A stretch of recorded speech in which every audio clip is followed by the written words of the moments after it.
네, 오늘은 저희들이 방금 읽은 본문 말씀을 가지고요.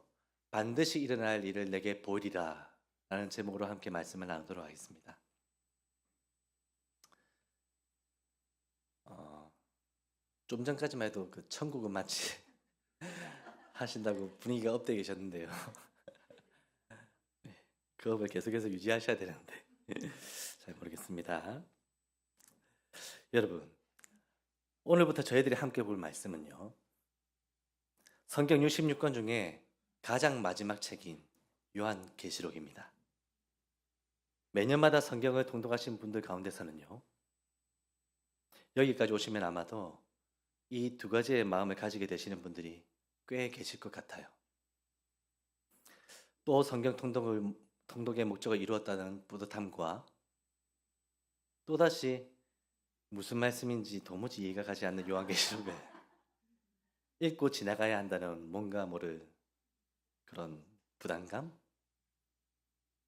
그렇다고 그냥 내 마음대로 해석하며 읽어 내려갔다가는 이단이 될 것 같고, 그렇다고 읽지 않거나 대충 읽고 나서 성경을 일독했다 말하기도 그렇고, 맞죠? 가까이 왔지만 멀게만 느껴지는 요한계시록을 어떻게 해야 하나 하시는 분들 아마 저희 중에도 계실 것 같습니다. 사실 요한계시록은요, 하나하나 바르게 해석하며 이해하기에는 쉬운 책이 아닙니다. 왜냐하면 역사서처럼 시간 순서대로 되어 있는 것도 아니고, 묵시문학이라는 장르의 특성상 상징을 사용한 이야기들이 너무나 많이 기록되어 있기 때문입니다. 그러니 이단들이 이 점을 악용하여 그렇게 요한계시록을 가지고 사람들을 미혹하고 있는 것이죠.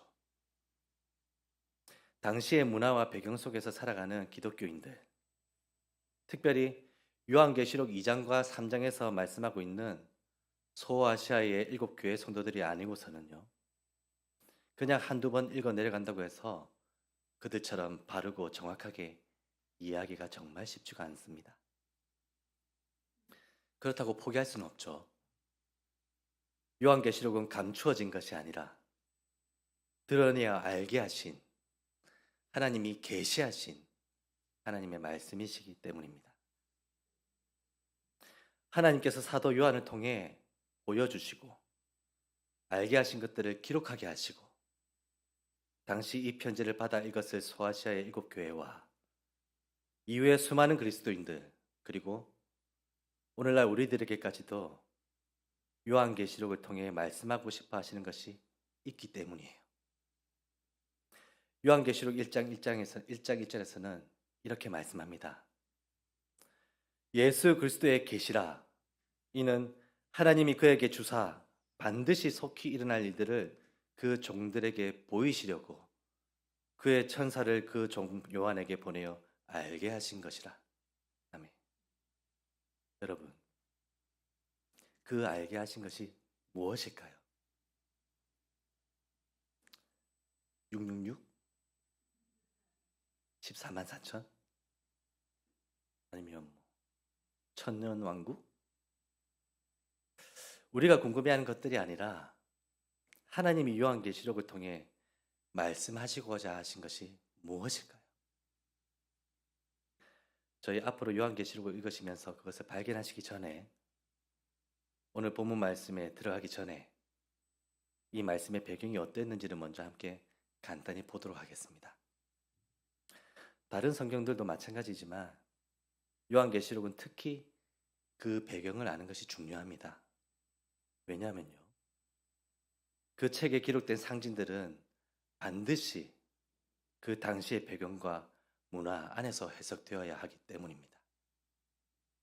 수백 년, 수천 년 전에 그들이 사용한 상징들을 현대를 살아가는 우리 문화 속에서 해석해버리면 안 되기 때문이에요. 예를 들면요. 요즘은 사람들이 많다라는 것을 표현할 때 어떻게 표현하나요? 많다. 그 많다라는 것보다 더 많다라는 것을 표현하고 싶을 때. 네, 네. 맞습니다. 네. 그 많다라는 글 앞에 개를 붙이더라고요. 저는 잘 모르겠어요. 그게 왜 많다는 것을 표현하는 것인지. 하지만 그것이 아주 많다는 것을 표현하고 있다는 것은 압니다. 불과 1, 20년만 차이 나도 이런데요. 만약 수백 년, 수천 년 후에 지금의 문화를 전혀 모르는 사람이 그 글을 읽게 된다면 그것을 어떻게 이해할까요? 아, 그땐 개가 많았구나. 그렇게 하겠죠. 이해하겠죠. 그래서 상징을 해석할 땐요. 먼저 그 책에 기록된 당시의 배경과 문화를 아는 것이 정말 중요합니다. 다 살펴보지 못하겠지만 저희도 간단히 그 배경을 먼저 보고 본문에 들어가도록 하겠습니다. 당시 예수 그리스도께서 승천하신 이후 교회와 그리스도인들에 대한 핍박은 곳곳에서 계속해서 일어납니다. 그것은 저희가 사도행전에 나오는 바울의 삶만 봐도 알 수가 있죠. 수많은 박해 속에서도 사도 바울은 목숨을 걸고 복음을 전하는 삶을 살아갑니다. 그리고 그 박해는요. 모양은 좀 다르지만 오늘날을 살아가는 그리스도인들, 저희들에게까지도 이어지고 있는 것입니다. 오늘 저희가 함께 보고 있는 요한계시록은요. 예수님 시대 이후 오늘날까지 그리스도인들에게 일어나고 있는 박해들 가운데 가장 큰 박해라고 할 수 있는 일이 일어났을 때 기록된 책입니다. 물론 20세기에 공산주의 국가들에 의한 박해 때에는 더 많은 그리스도인들이 죽기도 하고 지금도 여러 나라들에서 예수 그리스도를 믿는다는 이유 때문에 테러와 납치, 죽임을 당하는 경우들이 많이 있지만요. 국가 차원에서 제도적으로 기독교를 뿌리째 뽑으려 했던 때에는 이때 요한계시록이 기록되었던 당시 박해 때였습니다. 그때 당시 그리스도인들에게 일어난 큰 박해라 하면요. 두 가지 사건을 떠올릴 수가 있었어요. 그중 하나는 AD 64년에 일어난 네로 박해입니다. 로마에서 일어난 대화재의 방화범으로 네로 황제가 그리스도인들을 지목하면서 박해했던 사건이었어요. 정말 잔인했습니다. 얼마나 많은 그리스도인들이 죽거나 배교를 했는지 몰라요. 그리고 이 박해는요. 로마시 안에 국한되어 있었기 때문에 수많은 그리스도인들이 가족과 재산을 두고 로마를 떠나 도망해야 했습니다. 그래야만 살 수가 있었거든요. 그리고 또 하나의 큰 박해는요. 90년대 초반 AD 90에서 92년부터 96년 9월 도미티안이라는 로마의 황제가 죽기까지 이어졌던 도미티안 박해입니다. 바로 요한계시록이 기록되었을 당시에 있었던 박해인데요. 도미티안은 아버지 베스파시안 황제와 형 디도 황제가 죽은 이후에 AD 81년 로마의 황제가 됩니다. 그는 황제가 된 이후에요. 그동안 하락했던 로마의 경제를 살리기 위해 그리스 로마의 신들의 힘을 빌리려고 신전들을 재건하려 합니다. 그러나 그리스도인들이 반대를 해요. 그 뒤로 약 10년이 지난 AD 90에서 92년 사이 이전보다 더욱 황제로서의 힘이 생긴 도미티안은요. 다시 신전을 재건하기 시작합니다. 그리고 그와 동시에 자신의 이름을 바꿔요. 우리 주, 우리 하나님. 자신의 이름을 주와 하나님으로 바꾸는 것입니다. 이제는 모든 공식적인 문서 안에는요. 그의 이름을 이렇게 표기해야만 했었어요. 우리 주, 우리 하나님. 이때로부터 로마는 사람이 아니라 신이 다스리는 나라라고 선포하기 시작한 것입니다. 여러분, 놀랍지 않으세요? 이전에도 황제를 신격화하는 일이 있기는 했습니다. 하지만요, 그때는 그 황제가 죽은 뒤에 그를 신격화한 것이었어요. 살아생전에 자신을 신격화시킨 황제는 도미티안이 처음이었습니다. 어떻게 그 당시 사람들에게는 이것이 받아들여졌던 것일까요? 도미티아는 자신을 주와 하나님으로 부를 것을 강요했습니다. 황제 신에게 경배하며 섬길 것을 강요했어요. 그것을 거부하는 자들에게는요, 고통과 죽음밖에 없었습니다. 그런데 그것을 거부한 자들이 있었어요. 누구였을까요? 그리스도인들. 그리스도인들은요, 10년 전 신전 재건에 반대했던 것과 같이 도미티안을 신으로 섬길 것을 거부합니다. 그러자 이제는 힘이 생긴 도미티안이 눈에 가시였던 그리스도인들을 박해하기 시작해요. 신들의 분노를 사서 로마의 부흥을 막는 장애물로 여겨졌던 그리스도인들을 공식적으로 박해하기 시작합니다.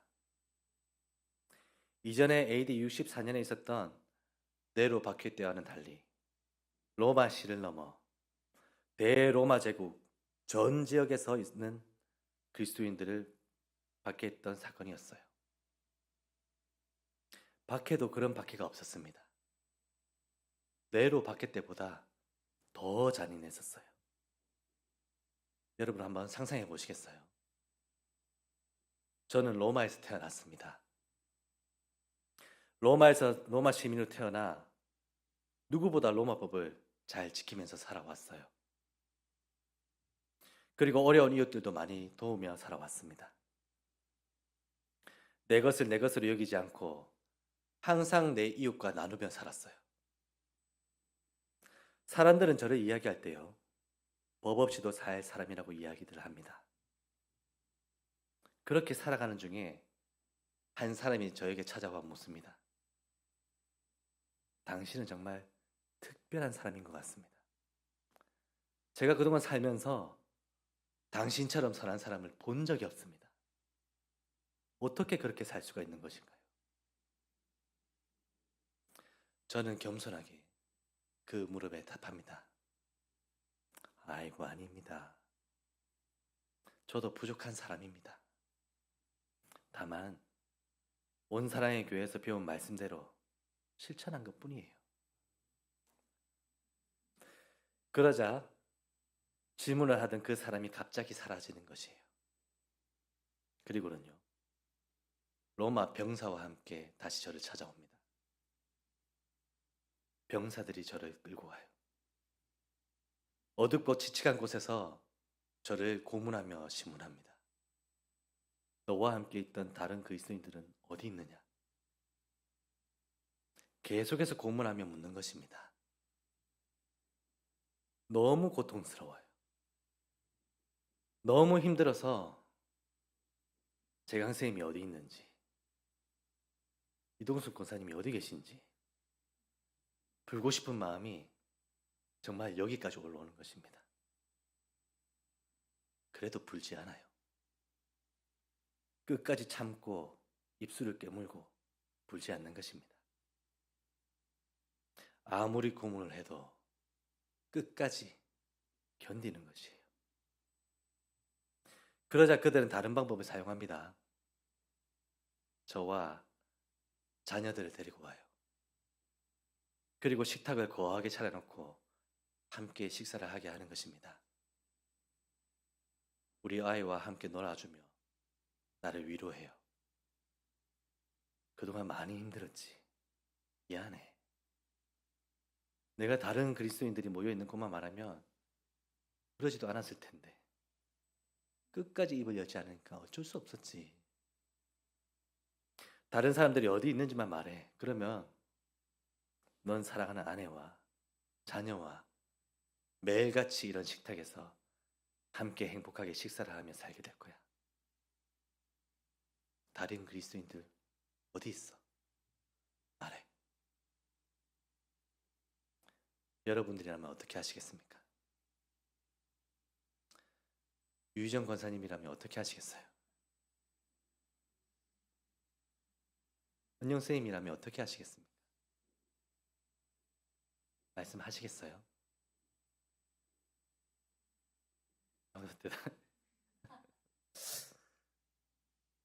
그렇게 끝까지 말하지 않자 식사가 끝나고 자녀들을 먼저 집으로 돌려보냅니다. 날씨도 쌀쌀하니 아이들에게 염소 털과 양털로 만든 후드를 입혀서 집으로 돌려보내요. 그러고는 아이들이 집으로 달려가는 그 마당에 개를 풀어놓습니다. 이때 풀어준 개는요, 시추와 치와와가 아닙니다. 아이들이 가는 길에 기분 좋아지라고 강아지를 풀어준 것이 아니에요. 사냥개였습니다. 당시 로마에는 사냥이 유행했었거든요. 여러분, 혹시 사냥 좋아하세요? 핏불이라는 게 아십니까? 나중에 인터넷에 한번 찾아보세요. 엄청난 녀석입니다. 이 핏불이라는 개는요, 한 번 불면 벽돌로 찍어도 안 놓아요. 쇠파이프로 때려도 안 놓습니다. 상대를 죽여야만 그 입을 놓는 것입니다. 숨통을 끊어야만 놓는 것이에요. 굉장히 사납습니다. 이 녀석은 곰과 사자와도 싸운다고 해요. 이런 개를 2, 3주간 굶깁니다. 그리고는 이때 풀어놓은 개가 이때 풀어놓는 것이에요. 그러면 어떻게 되겠습니까? 눈이 뒤집힌 개들은요, 달려가는 아이들의 목을 물어뜯습니다. 양과 염소의 가죽을 입고 가는 아이들이 개에게는 마치 사냥감으로 보이는 것이에요. 내 사랑하는 아이들과 그리고 그 뒤에 아내가 그렇게 내 눈앞에서 갈기갈기 찢겨나가는 것을 저는 보고 있는 것입니다. 이때 병사들이 다시 내게 다가와 물어요. 다른 그리스도인들은 어디 있느냐? 말해. 그리고는 제 부모님들을 다시 데리고 옵니다.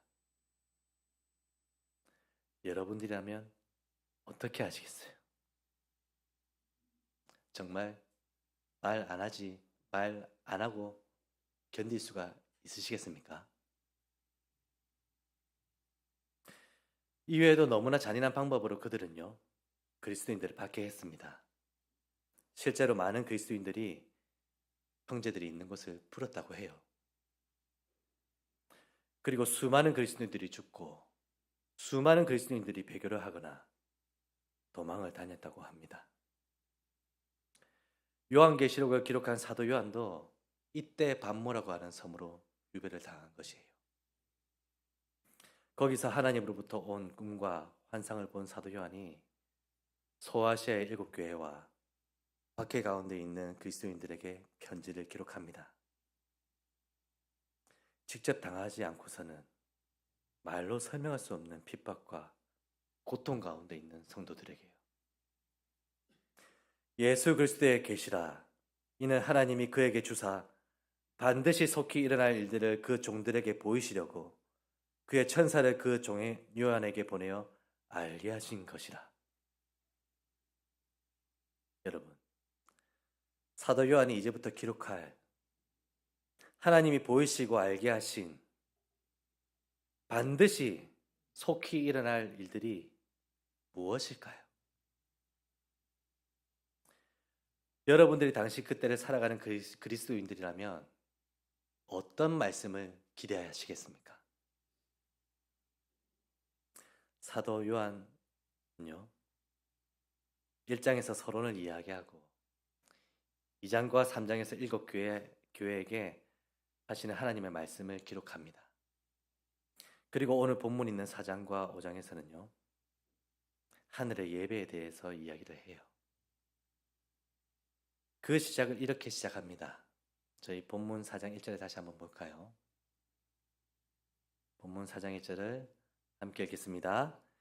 이일후에 내가 보니 하늘에 열린 문이 있는데 내가 들은 바 처음에 내게 말하던 나팔 소리 같은 그 음성이 이르되 이리로 올라오라. 이후에 마땅히 일어날 일들을 내가 내게 보이리라 하시더라. 네. 이 일 후에, 이 일이라는 것은요, 앞에 1장 10절부터 기록하고 있는 말입니다. 요한이 성령에 감동되어 나팔 소리 같은 큰 음성을 듣습니다. 그가 들은 음성은 소아시아의 7교회에 그가 앞으로 보는 것을 써서 보내라는 음성이었어요. 그리고 그 음성이 있는 곳을 돌이킬 때예요. 사도 요한은 7별을 붙잡고 7금초대 사이를 거니시는 주님을 봅니다. 여기서 말하는 7별과 7금초대가 무엇인지는요, 1장 20절에서 나와요. 7별은 7교회의 사자, 7금초대는 7교회라고 말씀합니다. 주님이 그 오른손으로 7교회의 사자들, 주의 길을 예배하는 자들을 꽉 붙잡고 교회를 거느시고 계시는 것입니다. 그러면서 7교회들에게 말씀하고 계세요. 그리고 본문에서 이 일 후에 사도 요한에게 또다시 그 음성이 들려온 것이에요. 이리로 올라오라. 이후에 마땅히 일어날 일들을 내가 내게 보이리라. 여기서 마땅히라고 번역된 헬라어는요, 앞에 1장 1절에서 말하는 반드시로 번역된 단어와 같은 단어입니다.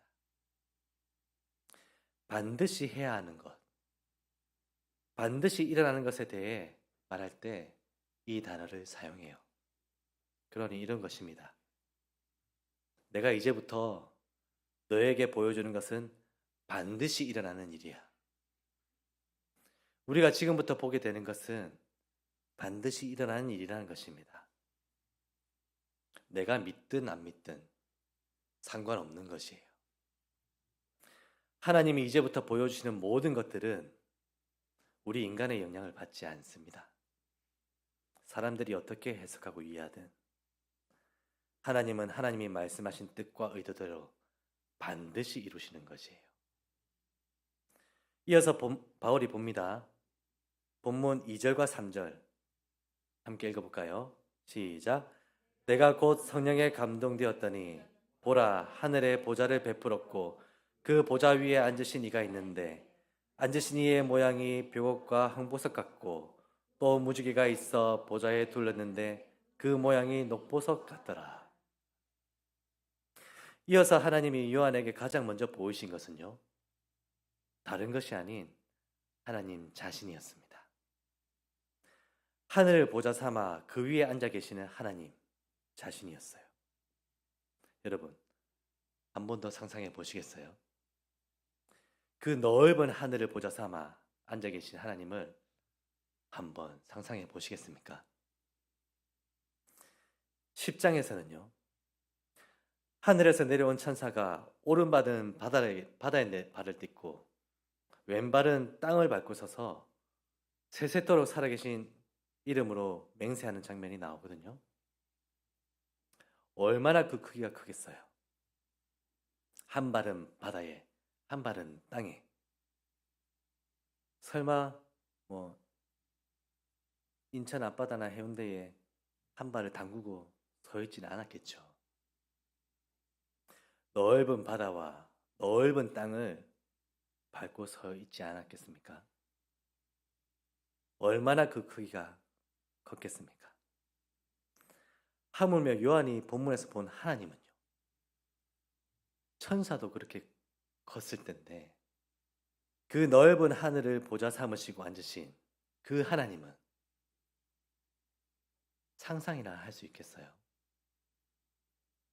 우리가 그 하나님을 실제로 보게 된다면 어떨까요? 지금 내 눈앞에 놓인 문제들이 문제로 보일까요? 나를 두렵게 하던 내 생애 그리스도인의 씨를 말려버리겠다고 말한 도미티안이 그 하나님 앞에서도 크게 보일까요? 얼마나 작아 보이겠습니까? 그 위대하시고 광대하신 하나님 앞에 천하를 다스리는 자들, 나를 두렵게 하던 자들이 수백 명, 수천 명이 섰다 할지라도 그들이 얼마나 작게 보이겠어요? 모든 문제가, 나를 두렵게 하던 모든 것들이 여전히 내 옆에 있어도 그 하나님을 보는 순간, 아, 이제 끝났다 하지 않으시겠어요? 혹시 여러분들 가운데 나를 두렵게 하는 사람이 주위에 있다 하시는 분 계신가요? 나를 힘들게 하고 고통스럽게 하는 일들 가운데 지금 서 계신 분이 혹시 있으십니까? 하나님이 그분들에게도 보게 하시길 소망합니다. 우리 모두에게 믿음의 눈을 뜨게 하시고 세세토록 살아계신 그 광대하신 하나님을 보게 하시길 소망합니다. 본문 4절부터 6절을 함께 볼까요? 본문 4절부터 6절 함께 읽도록 하겠습니다. 또 보좌에 둘러 24 보좌들이 앉아있고 그 보좌들 위에 24 장로들이 흰옷을 입고 머리에 금관을 쓰고 앉았더라. 보좌로부터 번개와 음성과 우레소리가 나고 보좌 앞에 켠 등불 7이 있으니 이는 하나님의 7영이라. 보좌 앞에 수정과 같은 유리 바다가 있고 보좌 가운데와 보좌 주위에 4 생물이 있는데 앞뒤에 눈들이 가득하더라. 아멘. 사도 요한이 보좌에 앉으신 하나님과 함께 보게 된 것은요, 24 장로들과 4 생물들이었습니다. 먼저 24 장로들을 보면요, 그들의 특징은 흰옷을 입고 머리에 금관을 쓰고 있는 것이에요. 이 24 장로들이 누군지를 알려면 먼저 흰옷과 금관이 무엇을 의미하는지를 우리가 알아야 합니다. 감사하게도 흰옷에 대해서는 요한계시록 7장에서 이야기하고 있습니다. 우리 함께 볼까요? 요한계시록 7장 13절과 14절입니다. 함께 읽겠습니다. 장로 중 하나가 응답하여 나에게 이르되 이 흰옷 입은 자들이 누구며 또 어디서 왔느냐? 내가 말하기를 내 주여 당신이 아시나이다 하니 그가 나에게 이르되 이는 큰 환난에서 나오는 자들인데 어린 양의 피에 그 옷을 씻어 희게 하였느니라. 아멘. 24 장로들은 흰옷을 입었는데 그들은 큰 환난에서 나오는 자들, 어린 양의 피에 그 옷을 씻은 자들이다 라는 것이에요.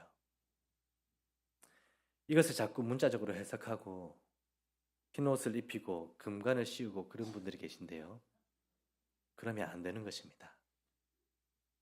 큰 환난에서 나온 자들, 어린 양의 피에 그 옷을 씻은 자들, 그들을 의미하는 것이 흰옷이 것이에요. 그러면 그들이 머리에 쓴 금관은요, 이것들은 왕들이 쓰는 왕관을 이야기하는 것이 아닙니다. 왕관은요, 계시록 12장에서 나오는 붉은 용과 13장에서 나오는 바다의 짐승이 쓰고 있는 왕관인데요. 쓰고 있는 것이 왕관인데요. 개역 한글에서는 찾아보니까 거기에 멸류관으로 번역해 놨더라고요. 성경 안에서의 관점에서 보면 잘못된 해석입니다. 여러분, 성경은 개역 개정을 보셔야 합니다. 아셨죠? 멸류관으로 해석되는 헬라어 원어는요, 스테파노스인데요. 본문 4절에서 금관으로 해석된 단어가 바로 이 단어입니다. 스테파노스. 그렇다면 24 장로들이 쓰고 있는 이 멸류관은 어떤 사람들에게 주어지는 것인가? 라는 것인데요. 함께 찾아볼까요? 저희가 얼마 전에 보았던 야고보서입니다. 야고보서 1장 12절 말씀입니다. 함께 읽겠습니다. 시험을 찾는 자는 복이 있나니 이는 시련을 견디어 낸 자가 주께서 자기를 사랑하는 자들에게 약속하신 생명의 멸류관을 얻을 것이기 때문이라. 아멘. 그리고 디모데후서 4장입니다. 디모데후서 4장 7절과 8절 말씀을 함께 읽겠습니다. 나는 선한 싸움을 싸우고 나의 달려갈 길을 마치고 믿음을 지켰으니 이제 후로는 나를 위하여 의의 멸류관이 예비되었으므로 주 곧 의로우신 재판장이 그날에 내게 주실 것이며 내게만 아니라 주의 나타나심을 사모하는 모든 자에게도니라. 아멘. 이 면류관은 어떤 사람에게 주어지냐면요. 시험을 참는 자, 시련을 견뎌낸 자, 선한 싸움을 싸우며 끝까지 믿음을 지켜낸 자, 그리고 주의 나타나심을 사모하는 모든 자들에게 주시는 것이 바로 이 면류관, 금관이라고 성경은 이야기합니다. 그렇다면 흰옷과 금관을 쓰고 있는 이 24장로들은 누구인가요? 바로 큰 환난에서 나오는 자들, 어린 양의 피로 그 옷을 씻은 자들, 시험과 시련을 참고 견뎌낸 자들, 선한 싸움을 싸우며 끝까지 믿음을 지켜낸 자들, 주의 나타나심을 사모하는 모든 자들인 것입니다. 바로 우리들인 것이에요. 가정에서, 학교에서, 직장에서, 여러 관계들과 상황 속에서 예수 그리스도를 믿는 믿음 때문에 시험과 시련과 환난을 겪을 수밖에 없는 자들. 그럼에도 불구하고 우리 주님의 다시 오심을 사모하며 참고 견디는 자들. 믿음을 지켜내기 위해 끝까지 선한 싸움을 싸우기로 작정한 우리들인 것입니다. 그리고 내 생물은요.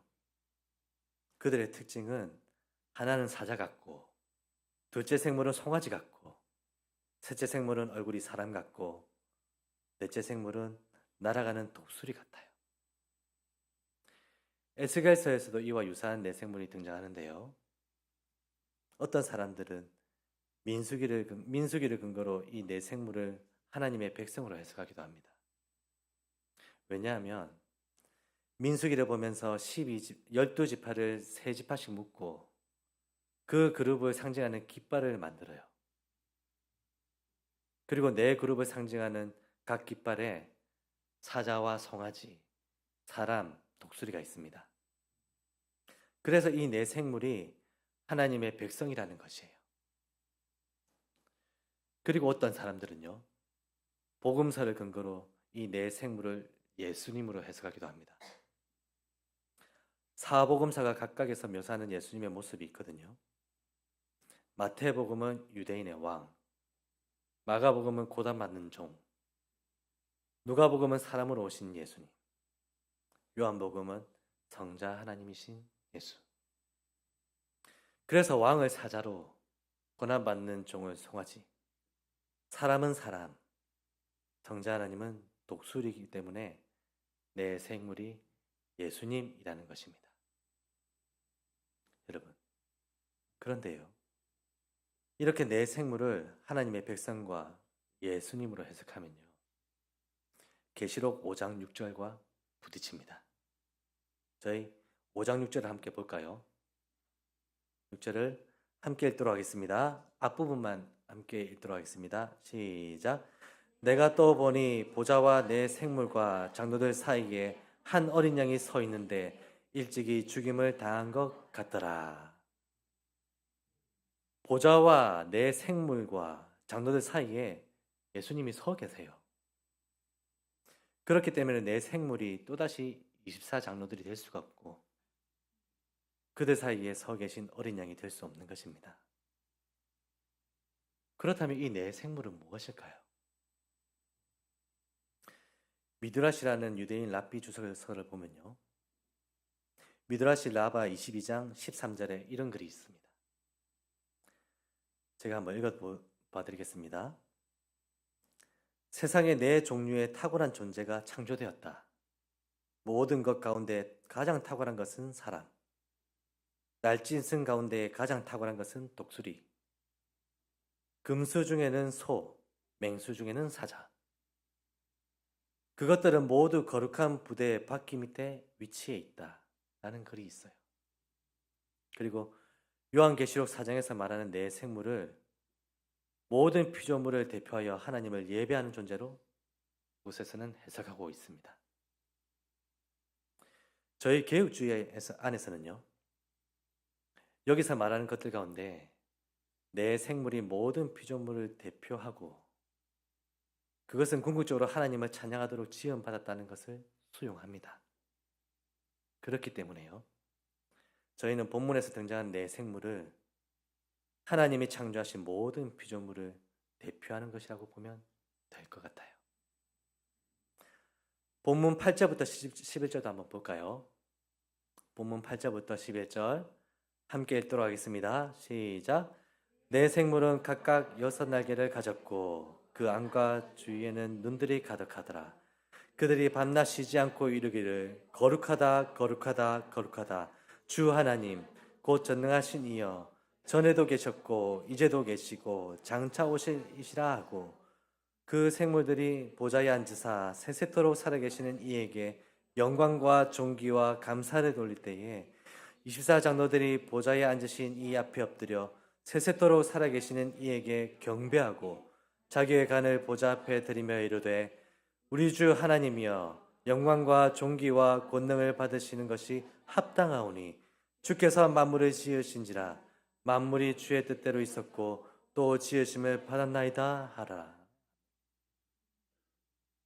끝까지 선한 싸움을 싸우며 고난 가운데서도 믿음을 지켜낸 하나님의 백성들과 하나님께서 창조하신 모든 피조물들이 보좌에 앉아 계신 하나님을 찬양합니다.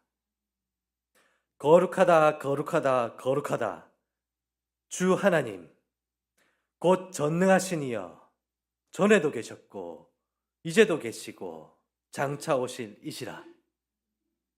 우리 주 하나님이여 영광과 존귀와 권능을 받으시는 것이 합당하오니 주께서 만물을 지으신지라 만물이 주의 뜻대로 있었고 또 지으심을 받았나이다.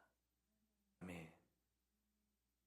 사랑하는 온사랑의 교회 성도 여러분, 하나님이 사도 요한에게 보이시고 알게 하신 반드시 일어날 일은요,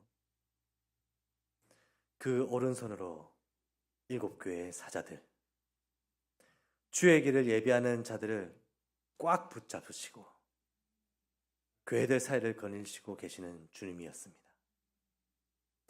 그 넓은 하늘을 보좌 삼아 앉아 계신 위대하고 광대하신, 심지어 그 모습이 아름답기까지 하신 하나님이었습니다.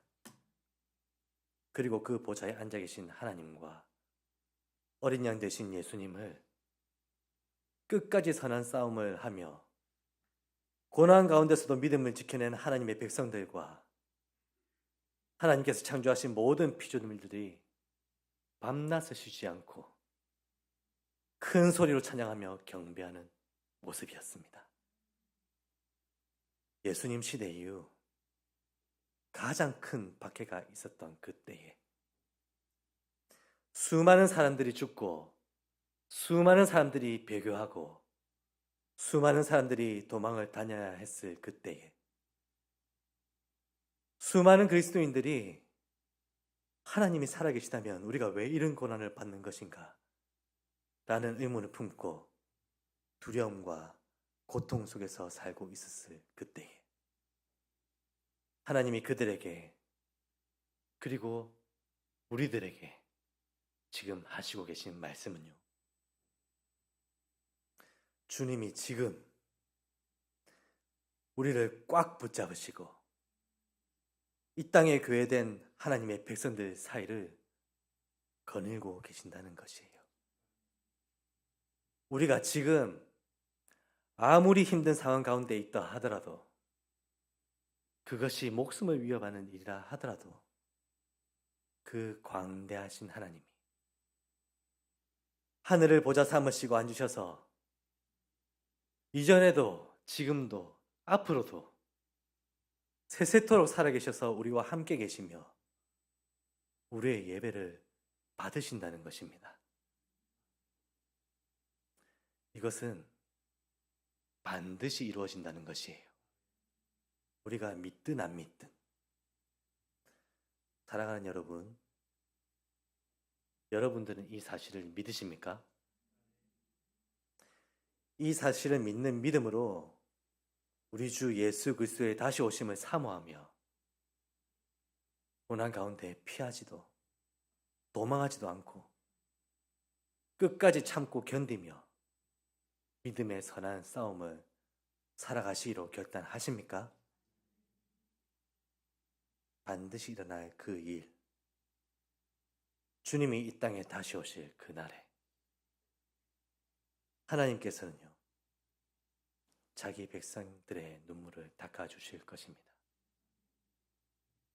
그리고 우리는 다시는 애통하는 것, 곡하는 것, 아픈 것이 없는 그곳에서 하나님의 아들로 아버지의 모든 것을 누리는 상속자가 될 것입니다.